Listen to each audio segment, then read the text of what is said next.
Hi everyone, it's Rachel back with the Shades of Orange, and today I'm here to do what I hope will be a very helpful video, and that is a fall horror preview. So I'm doing a thing where I realize it's still the summer, but I want to give you insight into 5 really buzzy popular horror books that are coming out in the fall season and let you know what I thought of them. So as book reviewers, we tend to do a thing where at the beginning of the year we put out these lists of our most anticipated releases, and then we're lucky enough to receive ARC or review editions of these books. We read them and then we keep ourselves very quiet and we don't say anything until the release dates. However, for those of you that don't have that luxury, you have to make the decision whether to pre-order the books, whether to put them on hold at your library, and so forth.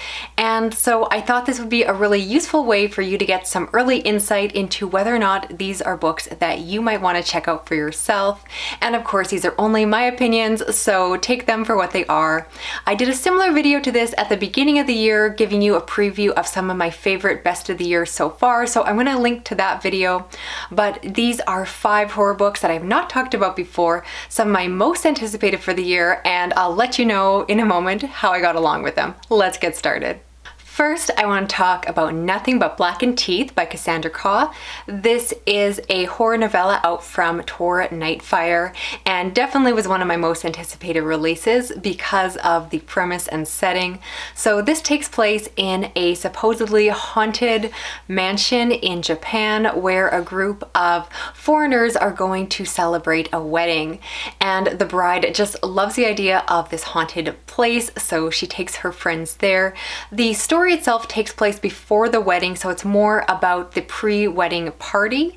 And so as a group of friends, they have a complicated past. Some of them have dated before and are entangled and have various feelings about each other. And of course, as it would happen, there actually is a bride or a ghost that is haunting this place and wants some revenge.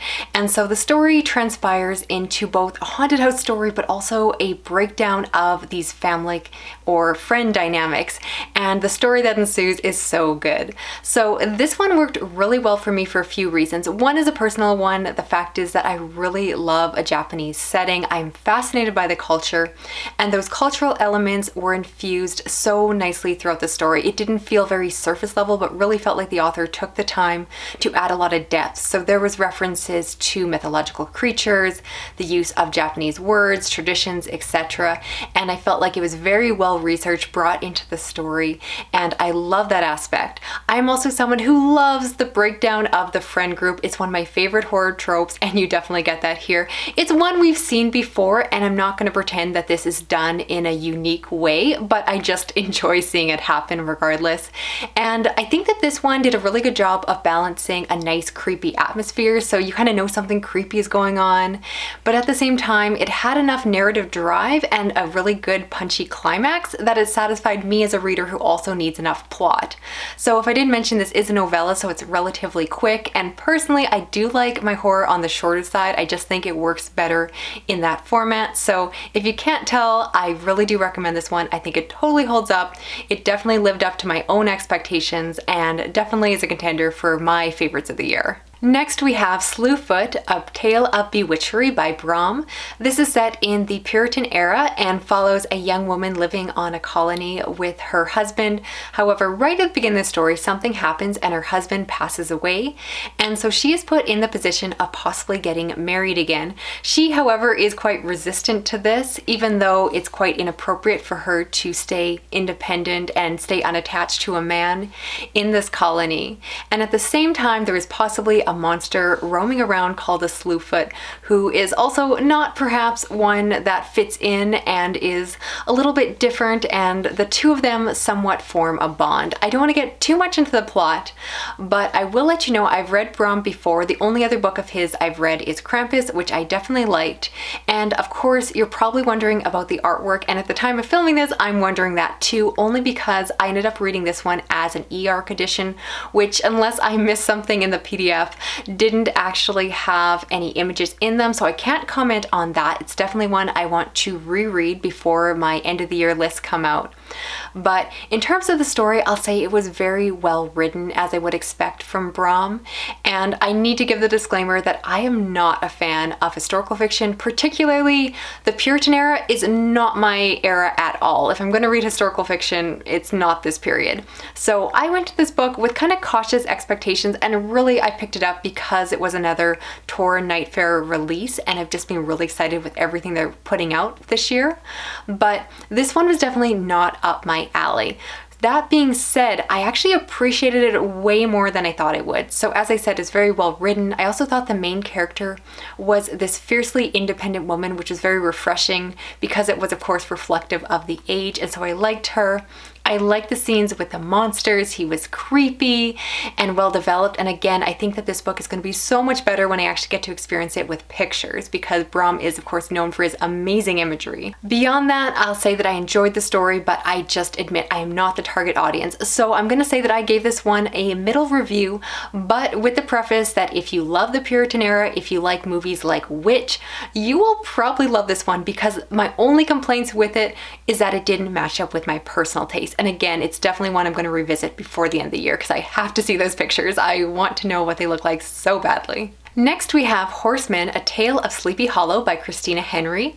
This is set about 20 years after the supposed events of Sleepy Hollow took place following the Headless Horseman.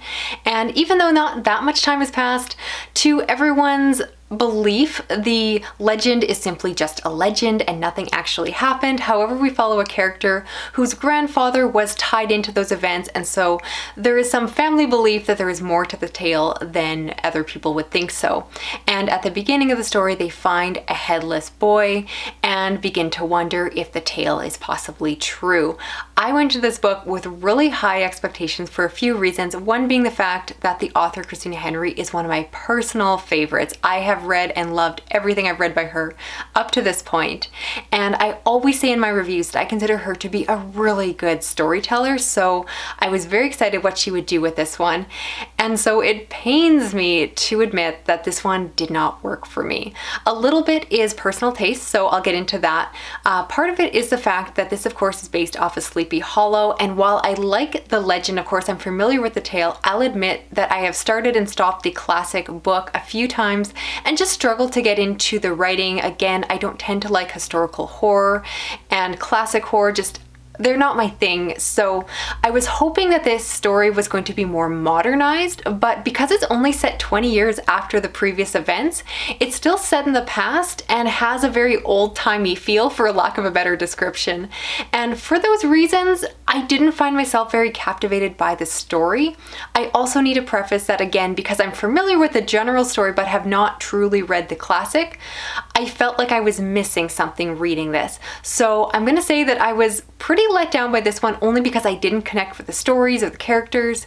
But if you love the original book, if you have read it, if you know all about Ichabod Crane, etc., all of those details, I feel that there is a lot more nested into the story that probably went over my head.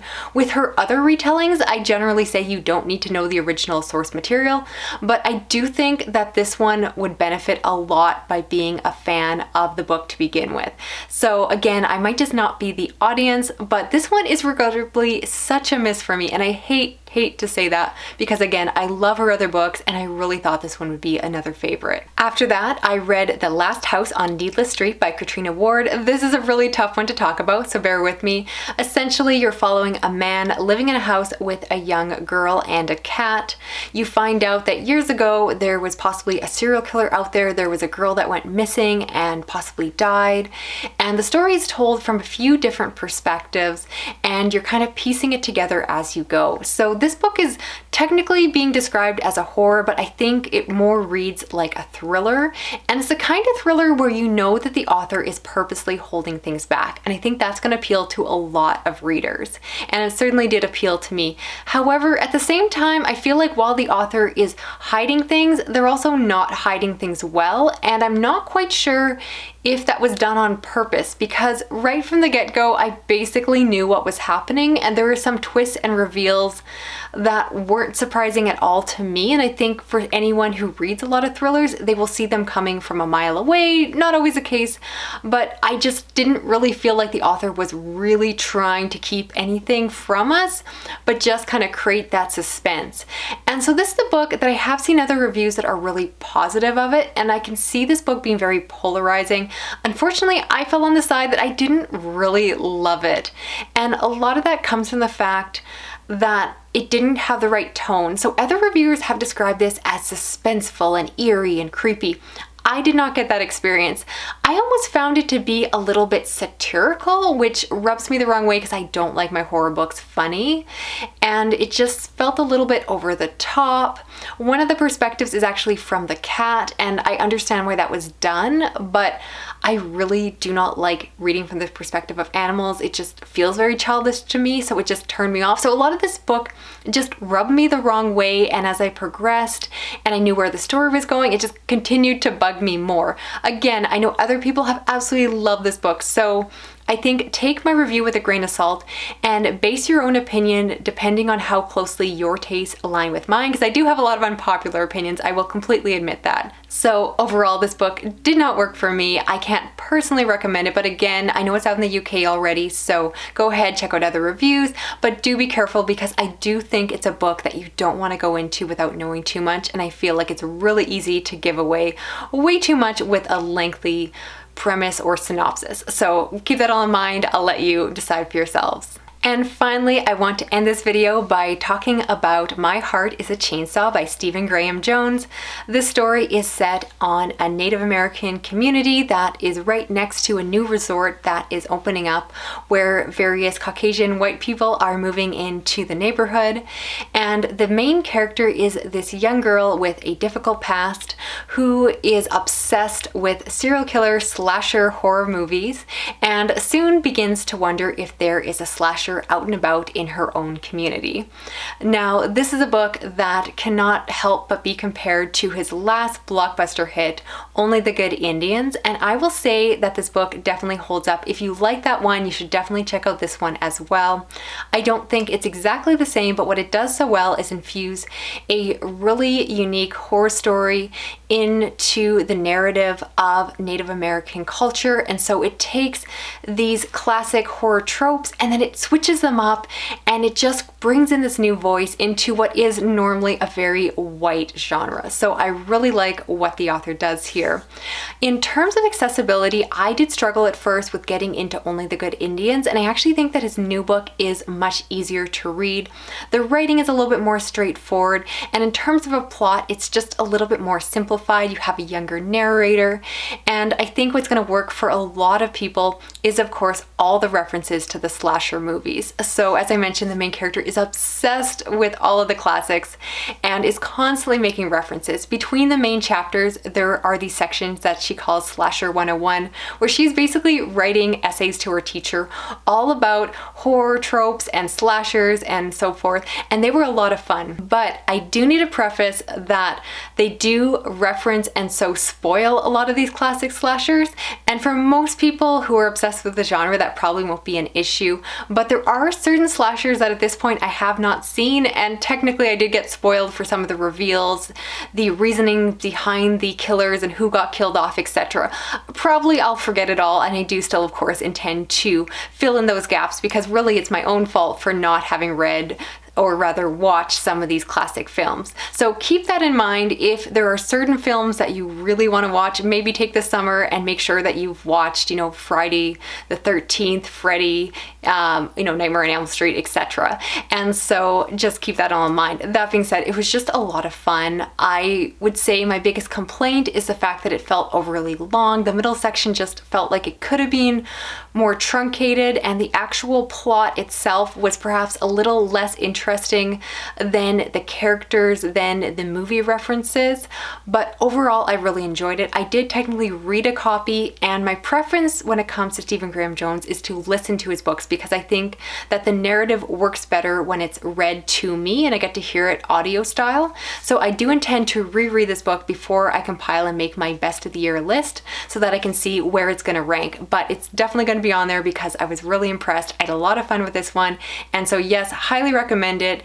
Whether you're new to his work and want to start, this is a perfect place to jump in, or if you're already a fan, you will not be disappointed. So that's it for this video. I would love to hear your feedback down below. Is this something that you find helpful or useful, or do you wish that I would just save this until the fall? But I really hope that you enjoyed watching this and getting to hear me weigh in with my opinions. Love to hear of the books. Which ones are you planning on reading this fall? And if there's any other books you want me to review before the end of the year, please let me know. If you're new to my channel, consider subscribing. I do read a lot of horror as well as thrillers, science fiction, and fantasy. You can give this video a thumbs up if you enjoyed it. You can hit that notification bell so you never miss a video. And you could even share it around online if you think other people will enjoy it as well. Thank you so much for watching. I'll talk to you again soon. Okay, bye-bye.